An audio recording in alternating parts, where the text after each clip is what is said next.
प्रधानमंत्री नरेंद्र मोदी के दौरे से जुड़ी हुई। प्रधानमंत्री नरेंद्र मोदी आज पोलैंड दौरे पर जा रहे हैं। आज और कल वो पोलैंड में रहेंगे। उसके बाद 23 तारीख को प्रधानमंत्री नरेंद्र मोदी यूक्रेन जाने वाले हैं। वहां के राष्ट्रपति जो है जेलेंस्की, उनसे मुलाकात भी प्रधानमंत्री को होने वाली है। 23 अगस्त को यूक्रेन जाएंगे प्रधानमंत्री मोदी। यूक्रेन में राष्ट्रपति जेलेंस्की से पीएम मोदी की मुलाकात भी होने वाली है। तो देखिए, आज पोलैंड यात्रा पर रवाना हो रहे हैं प्रधानमंत्री नरेंद्र मोदी। 21 और 22 यानी आज और कल पोलैंड में रहेंगे पीएम मोदी। उसके बाद 23 अगस्त को यूक्रेन के लिए रवाना हो जाएंगे। यूक्रेन में राष्ट्रपति जेलेंस्की से प्रधानमंत्री मोदी की मुलाकात होनी है। और सबसे बड़ी बात, ये दौरा उस वक्त हो रहा जब रूस और यूक्रेन के बीच युद्ध चल रहा है और ऐसे में भारत पर टकटकी लगाए पूरा विश्व नजरें गड़ाए बैठा है।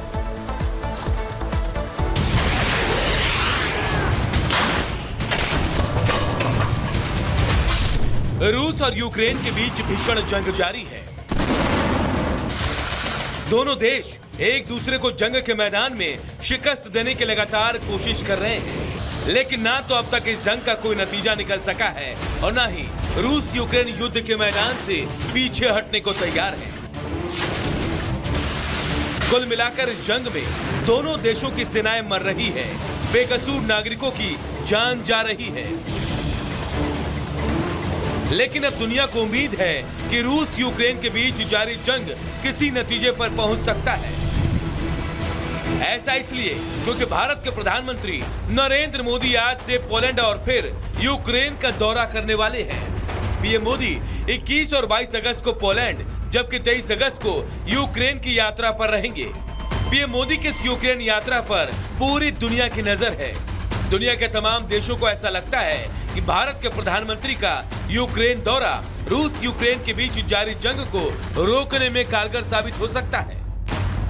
हालांकि विदेश मंत्रालय ने साफ कर दिया है कि ये मोदी की कीव यात्रा का मकसद रूस और यूक्रेन के बीच मध्यस्थता करना नहीं है, लेकिन राष्ट्रपति जेलेंस्की के साथ उनकी बैठक में मौजूदा तनाव पर जरूर चर्चा हो सकती है। आपको बता दें कि यूक्रेन रूस युद्ध को लेकर भारत का अपना पुराना मत है। भारत पहले ही साफ कर चुका है कि जंग किसी भी समस्या का समाधान नहीं है।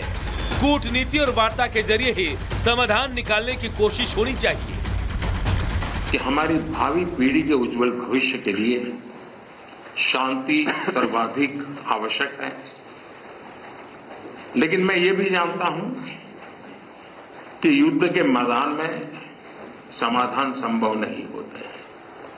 बम, बंदूक और गोलियों के बीच समाधान और शांति वार्ताएं सफल नहीं होती हैं और हमने वार्ता के माध्यम से ही शांति के रास्ते अपनाने होंगे। पीएम मोदी के इस दौरे पर दुनिया के तमाम देश टकटकी लगाए बैठे हैं। जानकारों की माने तो पीएम मोदी का यह दौरा रूस यूक्रेन जंग में गेम चेंजर हो सकता है, क्योंकि दुनिया भर के तमाम ताकतवर मुल्क और उनके नेता इस बात को खुलकर स्वीकार करते हैं कि प्रधानमंत्री मोदी विश्व पटल पर एक प्रभावी शख्सियत हैं। आपको बता दें कि पीएम मोदी पोलैंड का दौरा करने वाले पहले भारतीय प्रधानमंत्री होंगे। हालांकि इससे पहले पीएम यूक्रेनी राष्ट्रपति जेलेंस्की के साथ अप्रैल 2023 में मुलाकात कर चुके हैं। इसके बाद पीएम मोदी और जेलेंस्की की अगली मुलाकात जून 2024 में हो चुकी है। इसके अलावा दोनों नेताओं के बीच कई बार टेलीफोन पर बातचीत भी हुई है। मार्च 2024 में यूक्रेन के विदेश मंत्री ने भी भारत का दौरा किया था। बहरहाल खबर तो यही है कि भारत रूस और यूक्रेन के बीच कोई मध्यस्थता तो नहीं करेगा, लेकिन कूटनीति के जरिए युद्ध खत्म करने पर भारत जरूर जोर देगा। ऐसे में कहना गलत नहीं होगा कि भारत ने रूस यूक्रेन जंग को खत्म करवाने की पूरी तैयारी कर ली है। ऐसे में अगर पीएम मोदी का यह दौरा जंग रुकवाने में कारगर हुआ तो दुनिया में भारत का डंका बजना तय है। Bureau report, Republic Bharat. और इधर आज आरक्षण के मुद्दे पर भारत बंद का ऐलान किया गया है, जहां बीएसपी और सीपीआई ने मिलकर भारत बंद का ऐलान किया है, क्योंकि सुप्रीम कोर्ट के फैसले के खिलाफ ये बंद का ऐलान किया गया है। तो आज बीएसपी और सीपीआई की तरफ से ऐलान किया गया है। भारत बंद के इस फैसले को बीएसपी का भी साथ मिल गया है और सुप्रीम कोर्ट के फैसले के खिलाफ SC/ST समाज में काफी आक्रोश है, ये बताया जा रहा है। और अदालत के फैसले के विरोध में आज भारत बंद का आह्वान किया गया है और साथ ही साथ आपको बताते चले कि सीपीआई की तरफ से भी भारत बंद का ऐलान किया गया है। हालांकि अभी तक इसको लेकर कोई आधिकारिक ऐलान नहीं किया गया है, लेकिन भारत बंद का आह्वान किया गया है इन दोनों ही पार्टियों की ओर से, क्योंकि अनुसूचित जाति और जनजाति आरक्षण में क्रीमी लेयर पर सुप्रीम कोर्ट के फैसले के खिलाफ देश भर में जो विभिन्न संगठन हैं उनमें आक्रोश देखा जा रहा है और इसी के चलते भारत बंद का आह्वान किया गया है।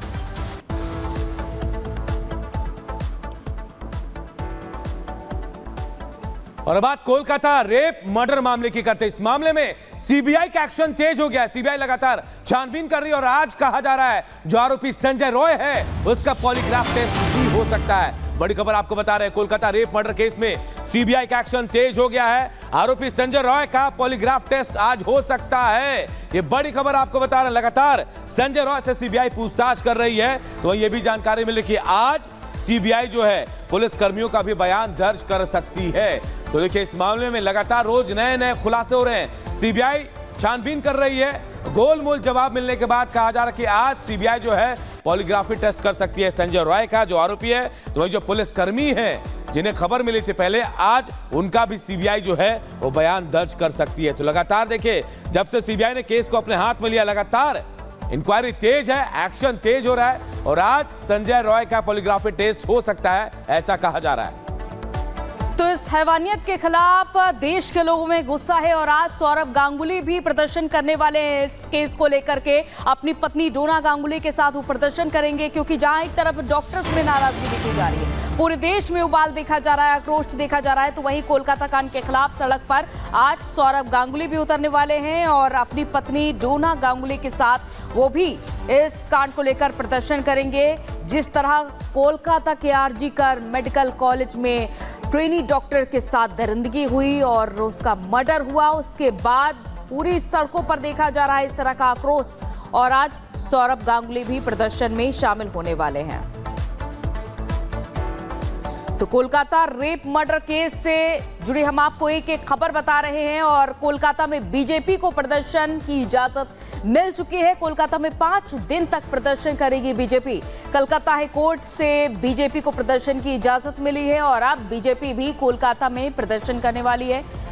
नाराजगी जाहिर तौर पर देखी जा रही है, लेकिन साथ ही साथ इस मामले को लेकर सियासत भी जारी है। तो दूसरी तरफ सीबीआई का एक्शन भी तेज हो चुका है और ये पता लगाने की, खंगालने की कोशिश सीबीआई की ओर से की जा रही है कि आखिर इस वारदात के पीछे किस किस का हाथ है। फिलहाल संजय राय जो आरोपी बताया जा रहा है उससे भी लगातार पूछताछ हो रही है और संदीप घोष जो इस कॉलेज का, इस अस्पताल का पूर्व प्रिंसिपल है, उससे भी पूछताछ हो रही है। लेकिन आगे ये भी देखा जा रहा है कि तमाम लोगों में नाराजगी है, गुस्सा है, सड़क पर उतरकर विरोध प्रदर्शन भी किया जा रहा है और अब बीजेपी भी इसी प्रदर्शन का हिस्सा बनने वाली है। बीजेपी की जहां आज प्रदर्शन को इजाजत मिल चुकी है।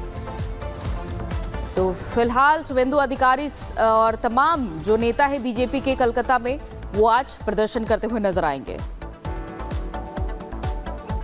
तो कोलकाता में 5 दिन तक प्रदर्शन है। कोलकाता हाई कोर्ट ने बीजेपी को प्रदर्शन की इजाजत दी और कहा जा रहा है कि प्रदर्शन 5 दिन तक कर सकते हैं। कोलकाता इकाई जो है बीजेपी के वो और कोलकाता रेप मर्डर केस से जुड़ी बड़ी खबर आपको बता रहे हैं। लगातार विरोध प्रदर्शन पूरे देश में हो रहा है, लेकिन उसके बाद अब 5 दिन के लिए बीजेपी को प्रदर्शन की इजाजत हाई कोर्ट से मिली है।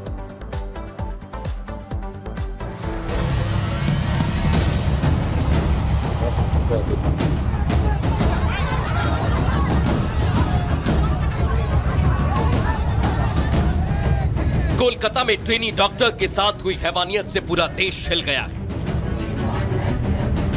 आरजीकर अस्पताल की जघन्य घटना ने एक बार फिर महिला सुरक्षा पर सवाल खड़े किए। यही वजह है कि सुप्रीम कोर्ट ने खुद इस मामले में संज्ञान लिया और सुनवाई की। सीजेआई चंद्रचूड़ ने कोलकाता की घटना पर पुलिस के साथ ममता सरकार को फटकार लगाई। सुनवाई के दौरान सुप्रीम कोर्ट ने जोर देकर कहा कि इस घटना ने सभी को अंदर तक झकझोर दिया।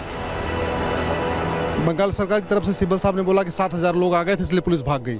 तो सवाल ये बनता है कि 7,000 लोग एकाएक आए कैसे?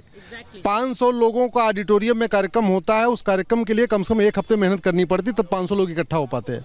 तो ये सॉलिसिटर जनरल ने बोला कि ये 7,000 लोग किसके कहने पे आए और वो किसको बचा रहे थे। आखिर ये 7,000 लोग जो आए जिन्होंने पीटना शुरू किया।